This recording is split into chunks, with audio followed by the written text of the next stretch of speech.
Is what I'm going to share today on this call because when you think about a business like this, everyone comes in to this with different expectations. They come into it with different goals. They come into it for different reasons, different purposes. And when you bring those expectations, purposes, and everything with you, you're almost setting yourself up for disappointment. So I know it's an odd topic for today, but I really it's something that has been on my heart because whenever I start a business, we come into it with this idea of what we want it to look like. And when we do that, we are really setting it up for us to be disappointed in what's about to happen. And one of somebody asked me a couple of days ago, what's the secret? How do you do this business? How do you create a residual income of six figures? And how do you stay in this industry for over 20 years now? How do you do that? And I really had to think about it. I had to pray on it a little bit. I meditated. I took some quiet time. I'm like, that's a really great question. Because I look at all of the things I've been through over the last 27 years in this industry. Would call myself crazy myself if I actually wrote out all the things that have happened where, I've earned seven figures, I lost it. I earned it again. I got into corporate, I left corporate. All these different transitions I've been through over the last 27 years, not by choice, but by just putting one foot in front of the other. And so I really thought about that. I said, okay, what's the secret? What have I learned over the years that has made it so I outlast most people? Because in this industry, if you look at the statistics, the average person won't enroll more than two people.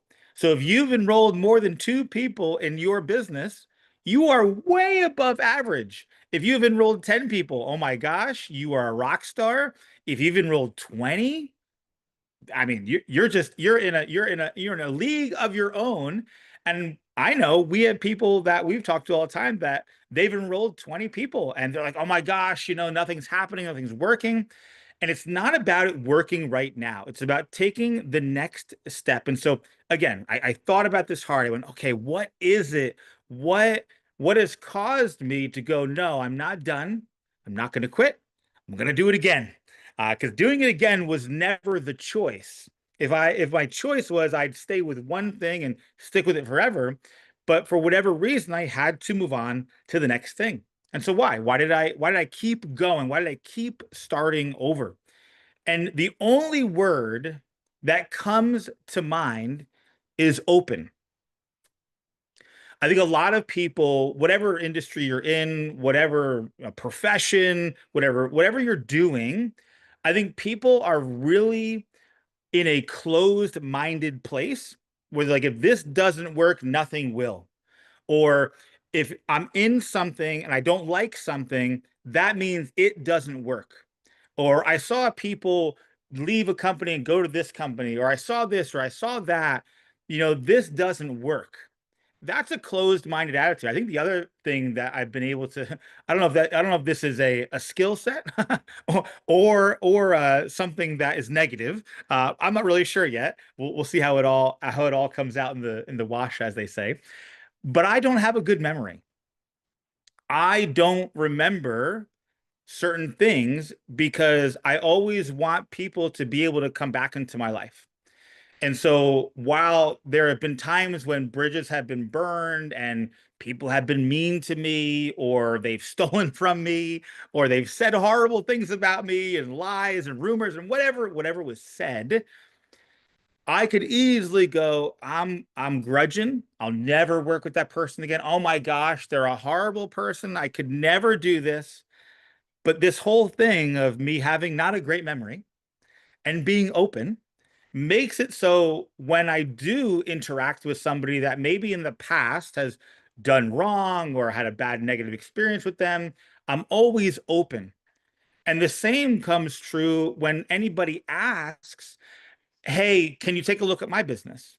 Now I know you're busy with what you're doing. I know you're going a mile a minute, but could you look at what I'm doing? And I could easily say, oh, no, no, I'm unrecruitable. I don't look at anything. That's not me. I'm only doing this. I planted my flag. I'm not looking at anything. But here's the thing, if I approach that way with other people, what do you think I'm going to get back in return? So if I am closed, do you think other people are going to be open? No. Do you know how many people that I've talked to where they've approached me about a business or an opportunity or a product, and I've said, I'll take a look, and I look and I go, right now it's not for me, whatever it is. But now we've interacted and they follow me more and they see more things on social media and maybe we create some type of relationship. And 5, 6 years later, we end up doing business together. Why? Because I'm great at follow up and building relationships? No, I'm really not good at follow up and I'm not the best at maintaining relationships. Those are not my forte. I look at people like Sarah Shamoon and I'm like, wow, how do you do that? How do you make it so everyone just has this like love energy around you and that's how they make you feel? I don't have that superpower. My superpower is being open and forgetful, I guess, in a way, because I can forget what's happened in the past and be open to what's coming next. Because when you think about this business is not a business of being a salesperson. It's not even a business of sharing products. It's not a business of building a network marketing business. It's not a residual income business. It's not even a marketing business. It's a business of you helping people be open to possibility in using your products, possibility in joining your team, possibility in earning income in a different way than they've never, ever considered. Because that's the skill set to get good at is how do I open doors? A few of the books that I'm reading with a friend of mine is all about negotiations, and in learning how to do large negotiations, we're talking millions of dollars, some of tens of millions of dollars, and how do you do these negotiations? And the biggest thing I've read 2.5 books so far on the topic, and the biggest commonality I see is you have to go into negotiation open to change. Because if you bring in what you want to happen in the negotiation, I can guarantee you will get what you want. If you go into a negotiation and you're like, okay, I'm open, I'm flexible, I'm ready, I'm open to going in all these different directions, you'll most likely get exactly what you want, and it will benefit the other person sometimes more than you. And that's okay because as long as you get to a place where you're both having a mutual benefit to each other, that's a win. And so I came on this call today, and I was excited for our speaker. I know something happened, and I just wanted to share from my heart a little bit today because it really comes down to when you're doing a business like this, you can feel like you're on an island. You can feel that maybe people are out to get you.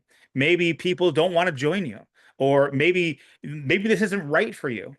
Here's all I can say is the only way I've had success over the last 20 years. I look at the people that are surrounded by me, which I call my family of choice. I look at all these things. I go, wow, how did I get here? I can guarantee you one thing. It wasn't because of me. It wasn't because of what I did, because I've done plenty of things wrong over the last 20 years. I've done way more things wrong than I've done correctly.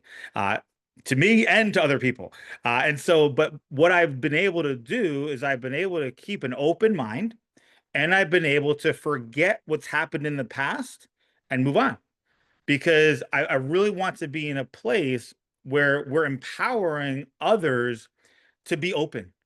And so as you go out there into social media world today and you go out there to interact and talk to people, have the mindset of how do I help this person be open to possibility? Not how do I get them to buy my product? How do I convince them to join my team? How do I tell them about how network marketing is the best business in the world and you can leverage time and money and be able to create true residual freedom? Don't go out in the market like that. I think that's how we do that a lot.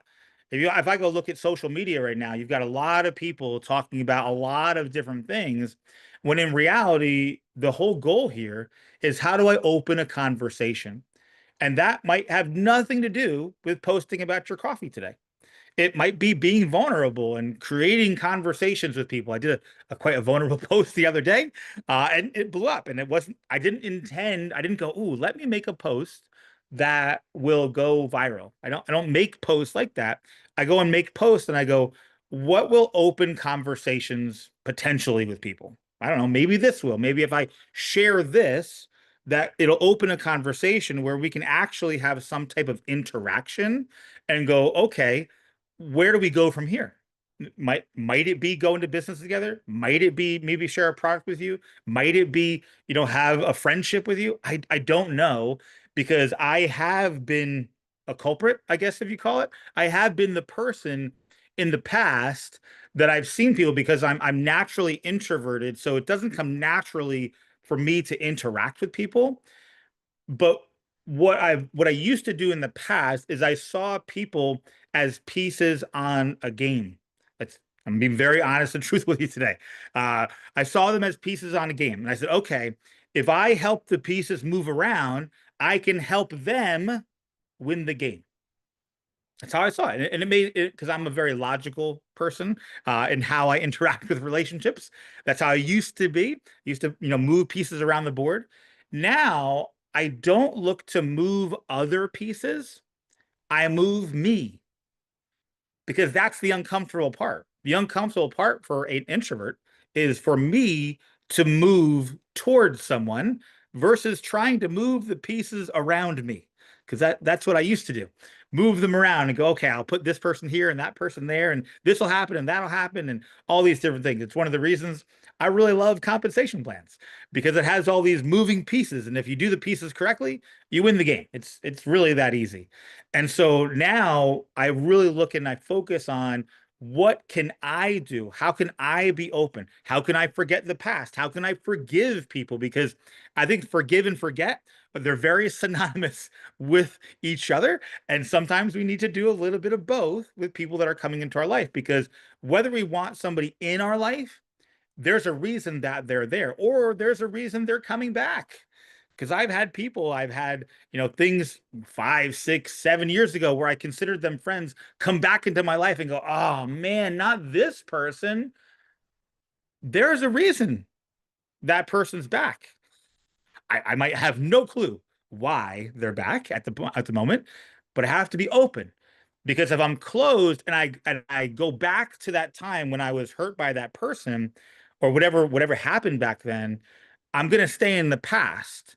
I'm not gonna be able to move forward. I'm not gonna be able to be open. And if I am not open, I can't open other people.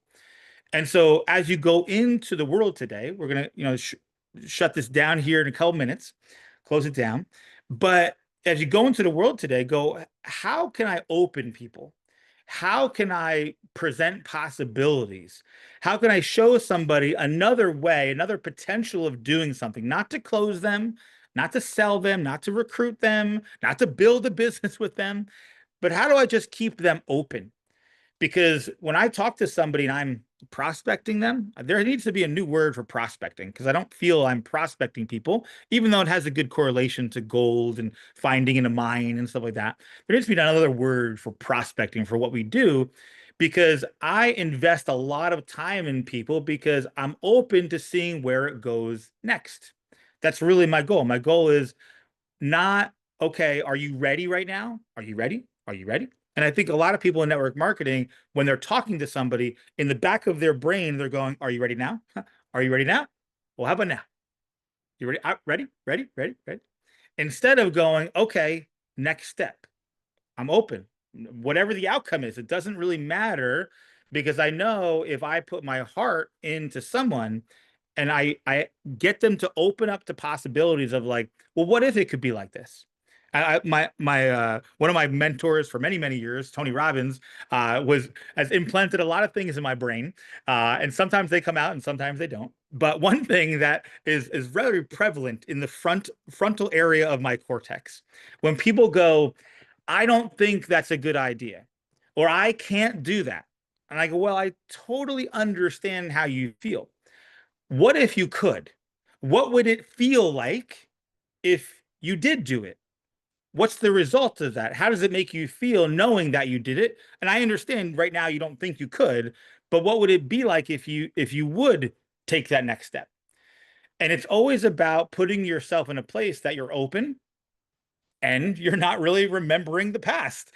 Because as you go through life, the way to be content, the way to be happy, the way to really be in a place where nothing bothers you, even though it's a magical place that we probably will never get to until we pass on to the next plane. But the way to do that, the way at least I found, is just being in a state of openness.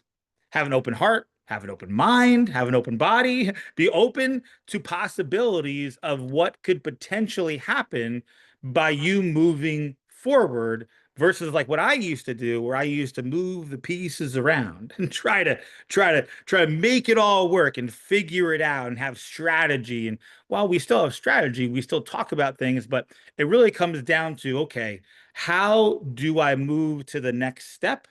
And I want to do that with as many people as I possibly can in a way that we're open to whatever's going to happen next.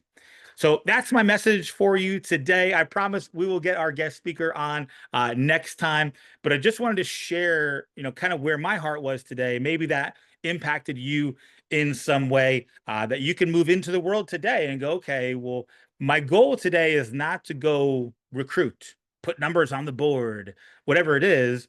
That's the secret. When I really went inside and internally, I said, why did I outlast people? Why have I been doing this for 27 years? Why? It's because I've been open and I've been forgetful and forgave.